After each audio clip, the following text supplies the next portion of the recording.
In October 1916, as World War I raged on, the children of Tsar Nicholas II of Russia visited him at his military headquarters. The family seemed happy and carefree despite the long years of war and internal strife. Within 6 months, the whole dynasty would be swept away in the tumult of revolution.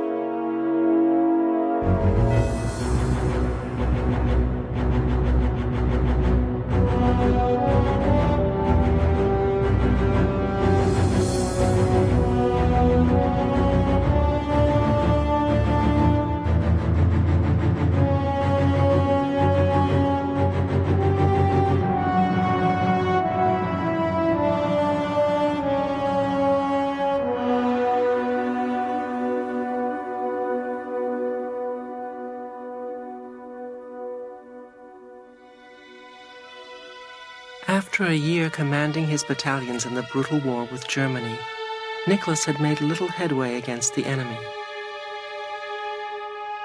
The fighting was bleeding the nation dry of men, resources, and morale. Before it was all over, his army would suffer millions of casualties.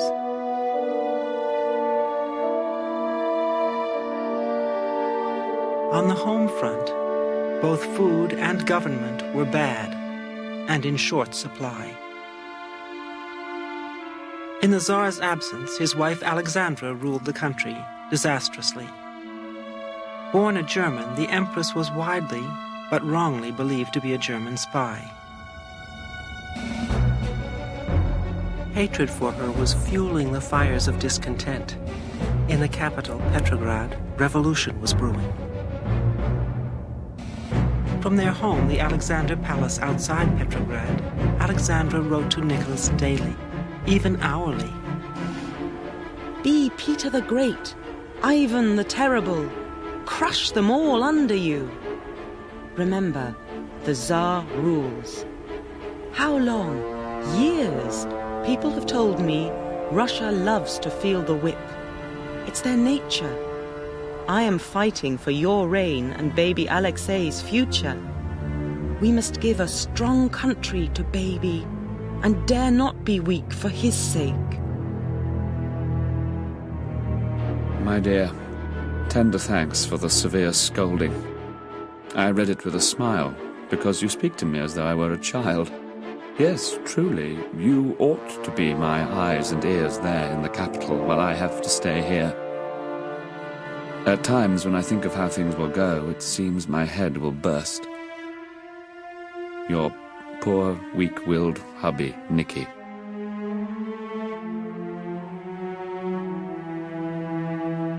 Nicholas returned home from the front for Christmas and the new year of 1917.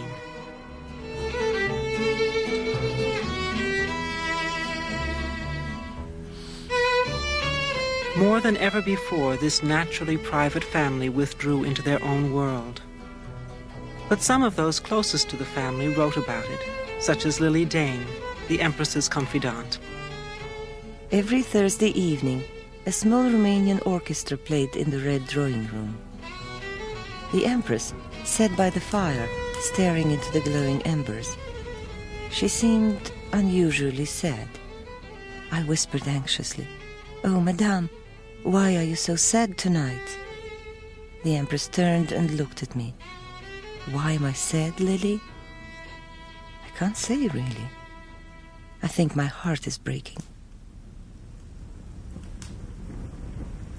Not only her heart, the Romanov Empire itself was about to crumble. In Petrograd, rumor ruled. Alexandra was a spy. She was giving Nicholas drugs. He was permanently drunk. The truth was that Nicholas was exhausted, and as every decision he made worked out badly, it was better, perhaps, to make no decision at all. The family began to realize that in some way the Tsar had given up. He had somehow innerly abdicated, probably some 6 months before the real abdication. He didn't believe in himself anymore.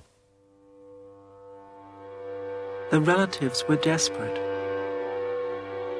The Tsar's brother-in-law, Grand Duke Alexander, came to plead with Nicholas on behalf of the whole dynasty. For the first time in history, a revolution is being engineered not from below, but from above. Not by the people against their government, but by the government against the welfare of the people. Nicholas II, Tsar of all the Russias, said simply, "I was born on May the 6th, the day of Job the sufferer. I am ready to accept my doom." The Tsar's ministers and members of the Duma, or parliament, believed his passivity would destroy them all. The chairman of the Duma was Mikhail Rodzianko. My grandfather liked so much the emperor that he always had on his desk, I remember it very well, the famous Serov's picture. And he considered him almost as a friend. The only difficulty with him was that he inherited, probably from his mother's side, the kindness, which was also sometimes sort of a impossibility to be forceful. The man who would eventually emerge as the Russian people's revolutionary hero was still in exile. Lenin greeted the new year of 1917 in Europe, where he addressed a group of Swiss workers.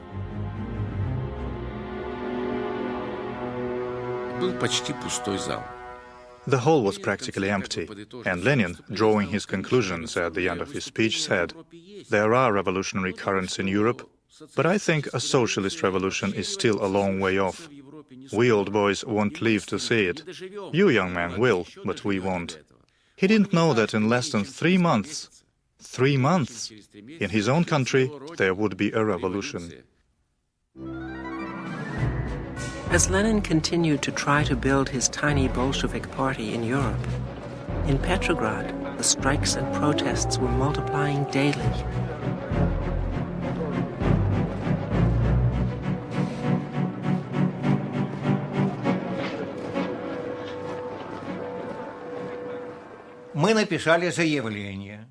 We wrote a declaration to the factory management asking for a rise. If they didn't increase our wages, we would stop work and call a strike, and that's what we did.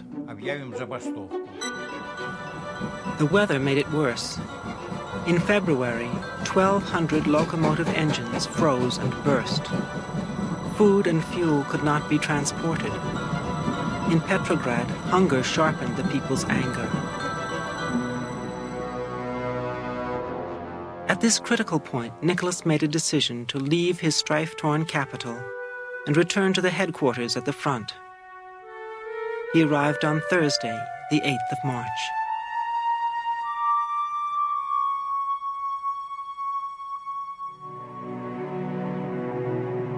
On that very same day, crowds in the capital broke into food shops and helped themselves.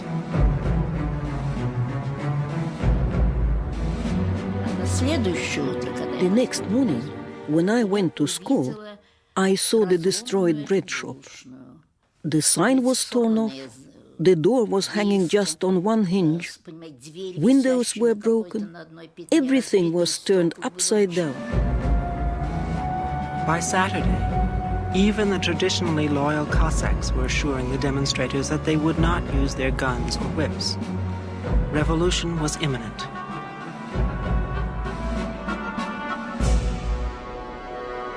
Alexandra wrote despairingly to Nicholas on the very eve of the Russian Revolution, Sunday, the 11th of March, the 24th of February by the old Russian calendar. Yesterday there were rows on the Nevsky Prospect because the poor people stormed the bread shops. They ransacked one shop completely. The Tsar cabled his response to his frantic ministers. I command that the disorders in the capital, intolerable during these difficult times of war with Germany, be ended tomorrow. The order was useless, a fantasy.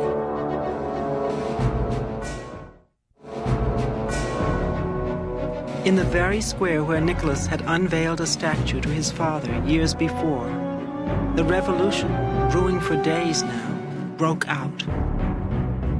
Spontaneously, soldiers and citizens became one.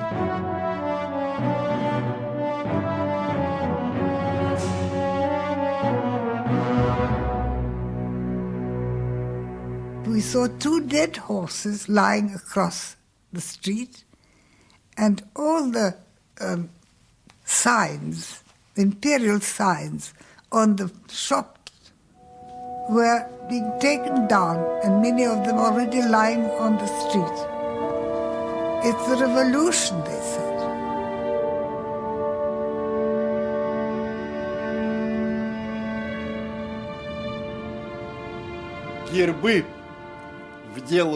Coats of arms on gates and railings, the 2-headed eagle, which was the symbol of autocracy.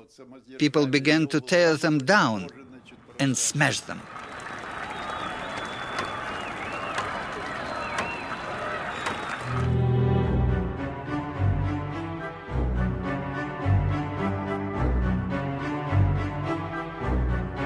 The Russia of labor was marching towards power without suspecting it. The Russia of the ruling class had lost without realizing it. So wrote Alexander Kerensky, who was to become one of the leaders of the new provisional government. I saw soldiers surrounded by civilians lining up on the opposite side of the street. They wanted to know what we intended to do with the members of the Tsar's family, and they demanded harsh treatment for them. I said that the most dangerous of them would be kept in custody, but that under no circumstances was the crowd to take the law into its own hands. I insisted that bloodshed be avoided. Isolated from the capital, the Empress Alexandra's main concern was that 4 of her children had developed measles. In those days, a serious disease. My own angel love. Well, now Olga and Alexei have the measles. Olga's face all covered, and baby more in the mouth and coughs very much and eyes ache.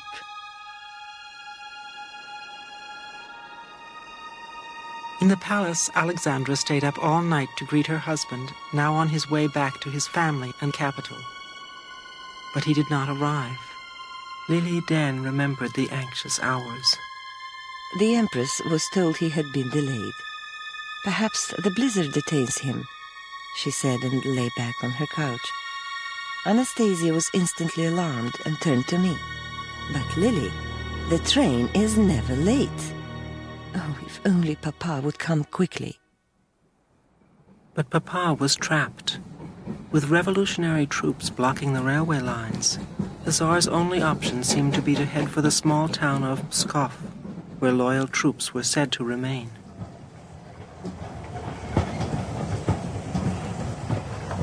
On Wednesday, the 14th of March, the imperial train slipped into a siding outside Pskov. Nicholas appealed to his generals for support, in vain. The weakened Nicholas would have to go. It was time to pass on the throne. The most bitter words came from Nicholas's uncle Nikolai, whom the Tsar had removed as head of the army.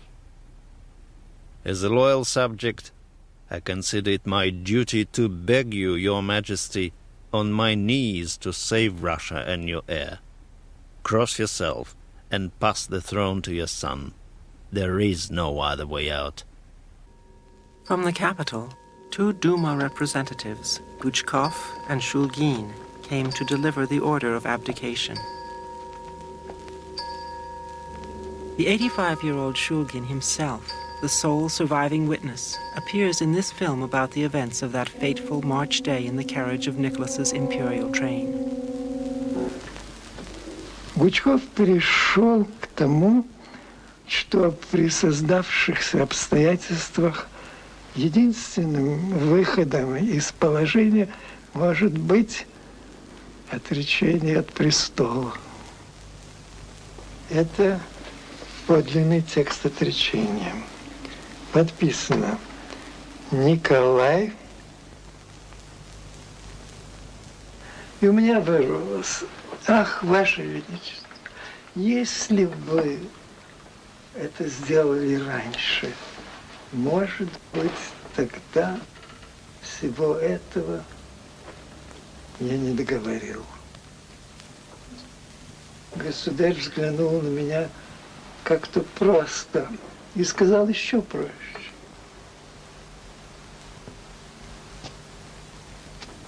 Вы думаете, обошлось бы?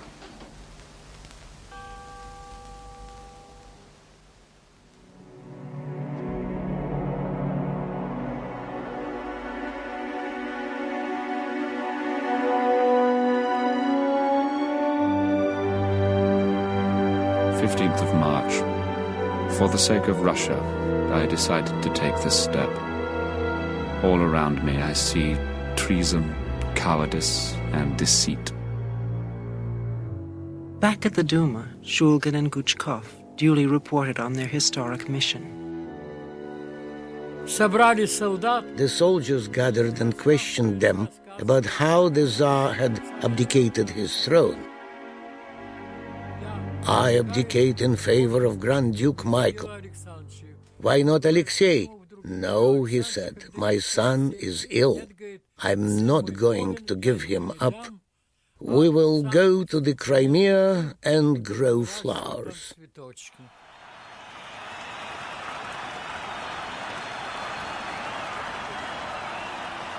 When they said the Tsar abdicated, we rejoiced. I remember my father coming in and saying, you can taste some champagne, because the Tsar abdicated. We drank champagne. But it wasn't that we were glad that the Tsar had abdicated. It was a question of another government, which was going to be better. I remember people came out onto the streets and were kissing each other, hugging each other. They were saying that autocracy is all finished. There will be democratic republic now, freedom, equality. My grandfather, when he heard that the Tsar abdicated not only for himself, but also for his son, Alexis, he became pale like snow and started having tears and even sobbed and said, well, now Russia is finished. Just like that. No one saw the once imperial family as a priority. Alexandra did not learn of her husband's abdication until the next day. In the palace, both water and electricity had been cut off. And not only had her adored Nicky been forced to abdicate, but also his brother Michael had rejected the throne. Now there was no Tsar at all.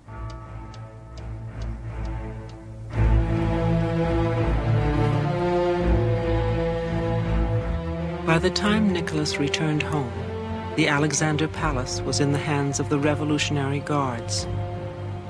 No one was present when the ex-Tsar met his wife Alexandra. They themselves never wrote about it. It was said by the courtiers that Nicholas sank into his wife's arms and wept.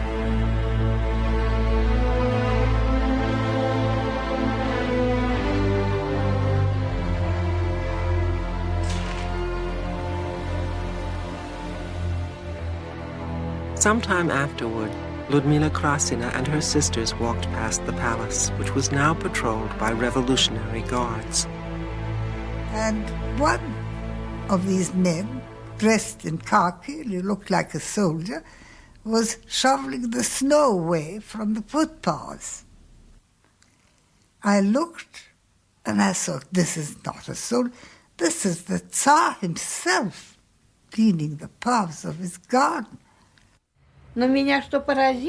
What amazed me, I was a little girl then, was that the Tsar was dressed in an old coat, which was all stained. It wasn't even clean. There were no decorations, nor epaulets. Many years have passed. I'm 90 now, but I still remember it. I still remember the Tsar's expression. There was such pain and suffering, and tears in his eyes. The family's situation at the Winter Palace was house arrest rather than imprisonment, but it was still a far cry from their previous life. Still, the family retained its humor and humanity.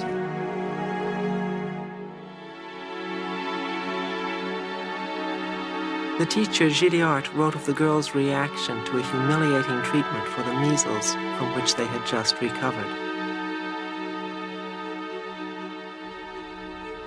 The Grand Duchesses have had their heads shaved as a result of their illness. When they go out in the park, they wear scarves arranged so as to conceal the fact. Just as I was going to take their photograph, at a sign from Olga, they all suddenly removed their hats. I protested, but they insisted, much amused at the idea of seeing themselves photographed like this.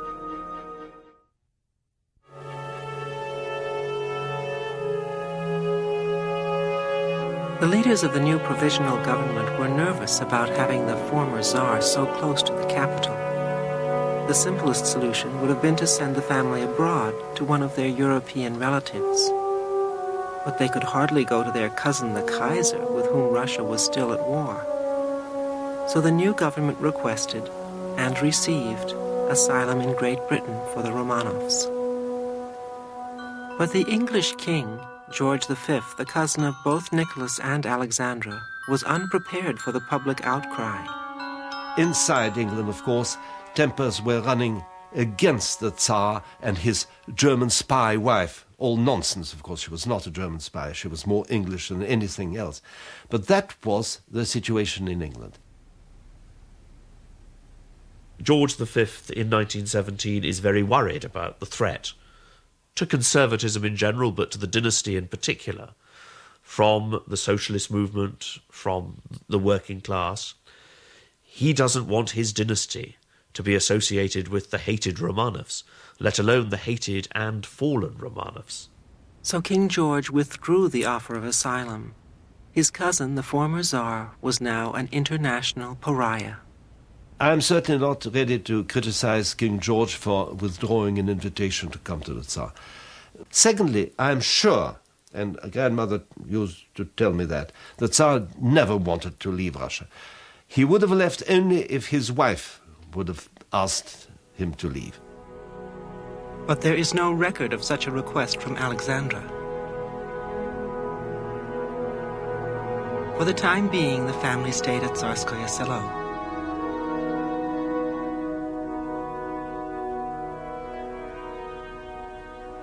But the world had not stopped. Russia was still at war with Germany, but the Germans had a secret weapon, the banned radical Vladimir Lenin, whom they now sent back to Russia on a sealed train.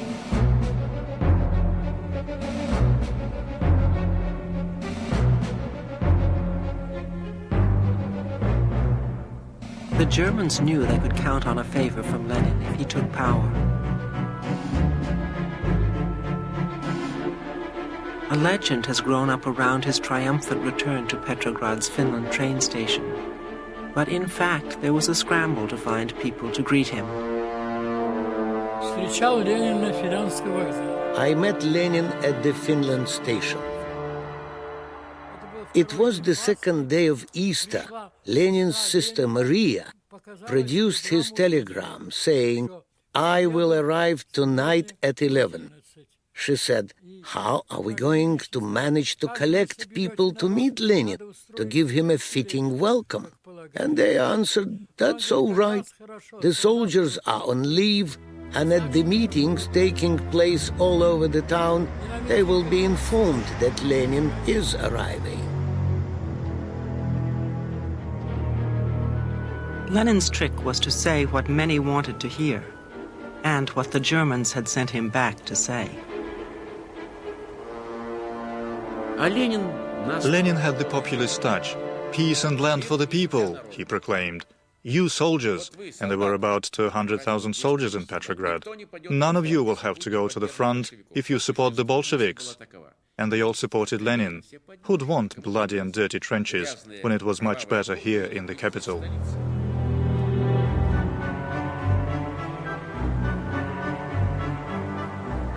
Lenin's true hour of glory was still to come. First, he had to tackle Kerensky, who was becoming a leader of the new provisional government. Lenin's propaganda machine went to work on Kerensky, but Lenin's ultimate focus was on the Romanovs, who had been responsible for the hanging of his older brother years before. Lenin wanted them all dead. Even though the deposed Tsar and his family were becoming a liability, the moderate revolutionary Kerensky felt responsible for the Romanovs' safety. I had the thankless task of telling the former Tsar he would have to move away. The Bolsheviks are after me, I said, and soon they will be after you. Contrary to my expectations, he took the news calmly and expressed his wish to go to the Crimea. Instead, I chose Tobolsk in Siberia, which was without railway communications. I knew that the governor's house was fairly comfortable and could provide decent accommodation for the imperial family.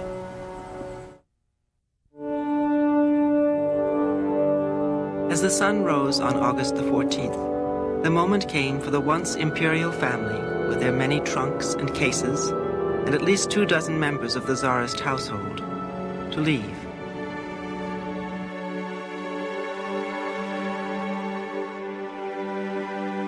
It got quite light. We drank tea. And finally, at 5:15, Kerensky said we could go. The sunrise that saw us off was beautiful. We left Tsarskoye Selo at 6:10 in the morning.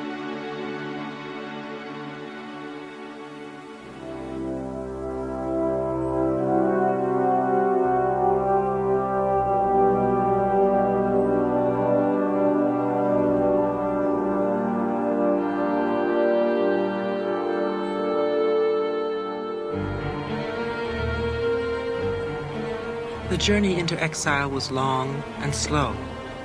4 days in a train, 2 more on a paddle steamer. On the evening of the 20th of August, they finally reached Tobolsk. Nicholas had once visited the Kremlin here a quarter of a century before. He had stayed in the governor's house, and it was in this very house, renamed Freedom House since the Revolution, that the Romanov family were now to be prisoners. We examined everything in the house from bottom to attic. Many rooms have an unattractive view. Then went to the so-called garden. Nasty. The sense of being locked up is much stronger than at Tsarskoye Selo.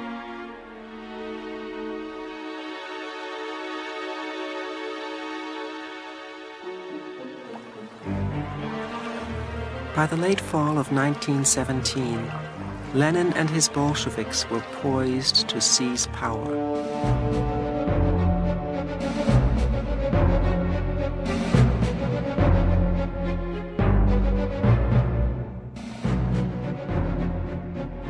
On November 7th, by the Western calendar, the Bolsheviks headed for the Winter Palace, now the stronghold of Kerensky's 7-month-old government.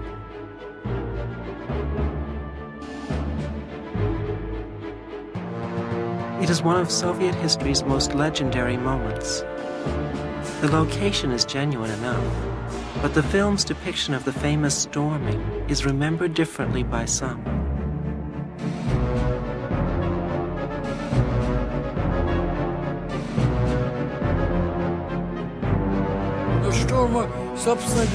There was no storming as such. Well, there was a storming, but there was no bloodshed, because all the young cadets, they were just boys, really. They just threw down their arms and surrendered. Vladimir Antonov Ovsienko was in charge of the famous storming of the Winter Palace. My father called it a coup, a takeover, and that's why there were practically no casualties. He could have been shot, and his sailors too, but nothing like that happened. The government fell like a ripe pear from the tree. The provisional government was destroyed, but the damage to the palace consisted of chipped paintwork and a broken window. Kerensky managed to flee Petrograd, never to return. Lenin and the Bolsheviks were now the rulers of Russia. Lenin, whose return to Russia had been engineered by Germany, pushed for peace. In one stroke of the pen, he conceded great tracts of the Russian Empire's western borderlands, nearly 500,000 square miles and more than 1/3 of the population. Peace was popular enough with the demoralized soldiers, who fraternized with German soldiers at the front. But it split the country. In the south, an anti-Bolshevik white army came into being.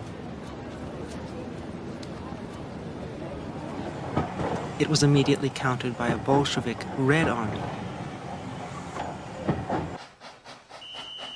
A civil war was brewing, in which the Bolsheviks' main weapon was coercion, the Red Terror. The family had now spent more than 6 months as prisoners in Tobolsk, in the shadow of its ancient Kremlin and cathedral. New, harsher guards had taken over, and Alexandra and her daughters secretly sewed into their bodices all that was left of the Romanov riches, their jewelry.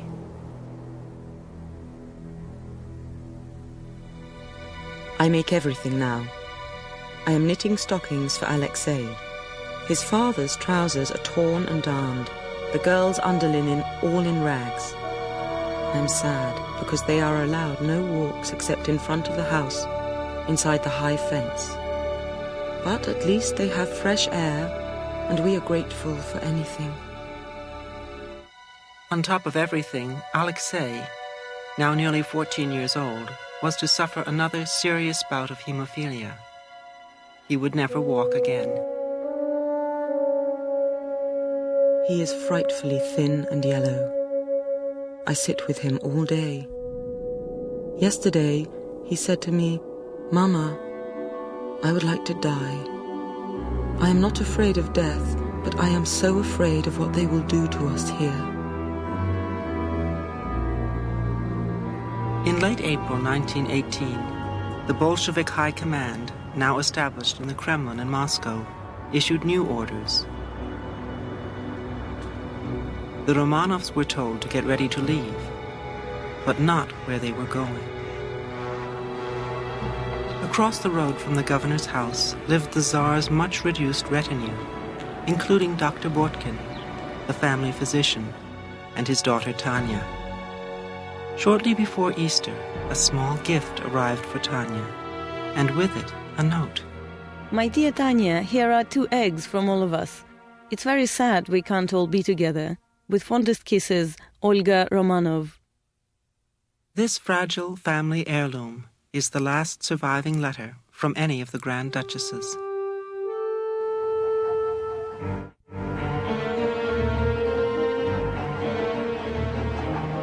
Under guard, Nicholas and his family were sent on yet another exhausting journey. En route, their train was hijacked by a band of hardened revolutionaries. Their new wardens took them to the town of Ekaterinburg in the Urals. They arrived on April 18, 1918, and were installed in the former house of a merchant named Ipatiev. It was renamed the House of Special Purpose.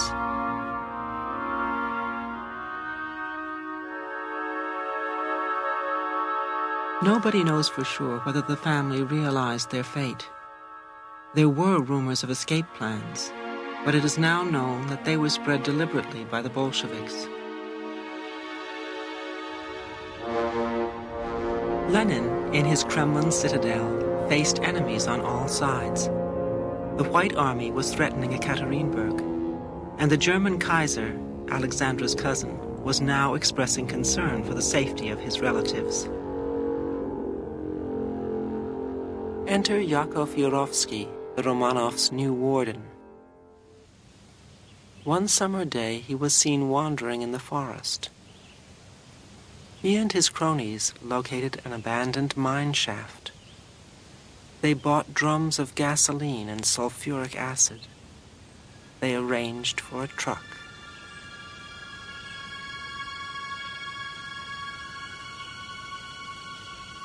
Back at the Ipatiev house, Alexandra continued to write in a diary which had been given to her by her daughter Tatiana. To my sweet darling Mama dear, with my best wishes for a happy new year, may God's blessings be with you and guard you forever. Your own loving girl, Tatiana. The 46-year-old Alexandra dated her diary through to the end of the summer, but the last entry is on July the 16th. Grey morning after lovely sunshine. Tatiana started to read from the prophet Obadiah. Though thou exalt thyself as the eagle, and though thou set thy nest among the stars, thence will I bring thee down, saith the Lord. Played bezique with Nicholas. 10:30 to bed. 15 degrees. At 1:30 a.m. on July 17th, the family was woken up by Yurovsky and told to prepare to move once again. They were led into a small basement room. There, the 11 prisoners, the family and a small retinue, were suddenly confronted by 11 armed men. There had only been time for incoherent exclamations. Both Yurovsky and one of the guards, Medvedev, recorded in legal depositions their versions of what had happened. Pavel Medvedev. All the members of the Tsar's family were lying on the floor, very severely wounded. The blood was running in streams. Yakov Yurovsky. I myself killed Nicholas point blank.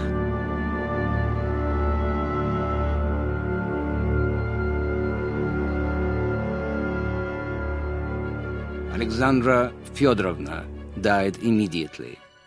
Alexei and 3 of his sisters were still alive. We had to finish them off.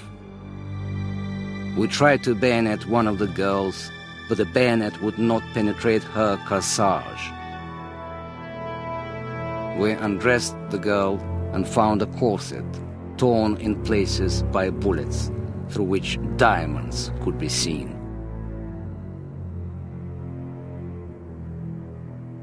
Pavel Medvedev. The heir to the throne was still alive and mourning a little. Yurovsky fired 2 or 3 times at him. Then the air was still.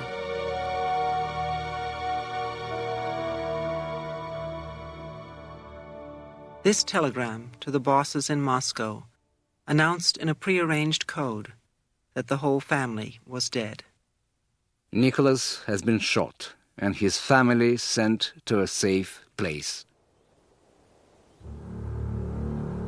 The bodies of the Romanov family were taken by truck to the mine, hacked to pieces, soaked in sulfuric acid, burned on a bonfire, and then thrown down the shaft. But Yurovsky worried that his efforts had been rather too public. The next night, in deepest secrecy, the fragments of skeleton and burnt flesh were exhumed and buried elsewhere. For half a century, the Romanovs and their mortal remains would disappear.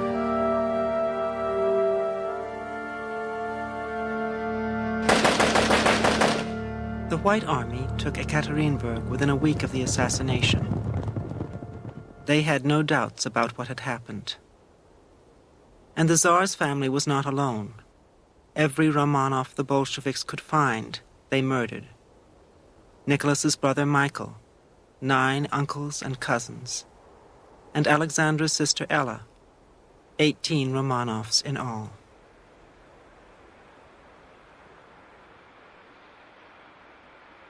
For years it was debated what part, if any, Lenin had played in ordering the execution of Nicholas and his family. Long secret Bolshevik papers have now revealed the following. Lenin, Trotsky, and Sverdlov worked out this very cunning plan, empowering the Yekaterinburg Soviet to liquidate the family, using as a pretext all sorts of fabricated plots, attacks and attempts to rescue them. And I have documentary proof of this. For example, Goloshokin, head of the Yekaterinburg Soviet, went to Moscow twice just before the killings. Twice he was in Moscow for instructions, for meetings with Lenin, Sverdlov and others. It was all pre-planned. The foul act of annihilating Nicholas II was not accidental. The local Bolsheviks appeared to have carried out the murders on their own initiative, but it now seems clear that it was on orders from Lenin. Lenin took great care, however, to hide the truth, even from his ambassador to Berlin, Adolf Ioffe. In 1918, when my father was Soviet ambassador in Berlin, he received a communication down the line from Moscow that the former Tsar, Nicholas II, had been shot. He asked, "And what about the family?" He got no reply, and somehow the question was hushed up. And when Dzerzhinsky, head of the secret police, passed through Berlin, father leant on him and said, "Why did you not reply to my queries when everyone was asking me, from the Kaiser down, all Alexander's relatives, you know?" Dzerzhinsky replied, "It was a special order from Lenin." He said, "Let Ioffe be told nothing. It will be easier for him to lie about it there in Berlin." For over half a century, Lenin and his lies held sway. No one even knew where the remains of the imperial family were buried, until 1979, when years of private and top-secret research pinpointed a certain submerged bridge not far from the original mine. One morning, at the beginning of May, we came here at 6 o'clock when there was no one around. We removed a few planks and immediately, buried not very deep, we found some human remains. There were several of us when we found the remains. We were all in a state of shock. It was terrible. It was really frightening, because the remains were mutilated by sulfuric acid, and the bones were all black and green. This heap of bones filled us with horror.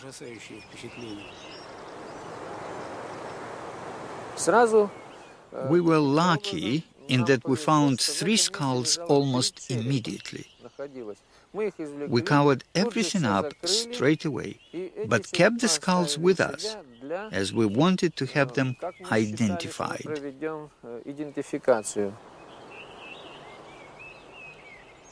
Identification was to become the key issue.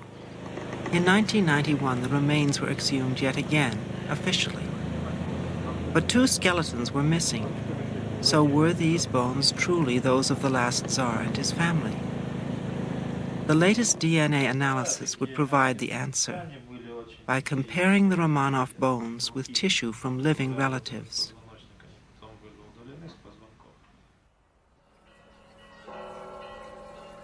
Exactly 100 years to the day after the accession of Nicholas II to the Romanov throne, Queen Elizabeth II of Britain visited the Peter and Paul Fortress, traditional burial place of all the other Romanov Tsars. It was the Queen's husband, Prince Philip, one of the closest living relatives of both Nicholas and Alexandra, who gave the crucial blood sample for DNA comparison. After exhaustive testing and squabbling, the results proved with 99% accuracy that the remains are indeed those of some of the Romanovs. One daughter and the son have not been accounted for, so rumors of Romanov surviving the assassination live on, however unlikely. Even the DNA results failed to convince the Russian Church to consecrate the remains, however, because Nicholas's skull was not tested. They forbade burial until still further tests were complete.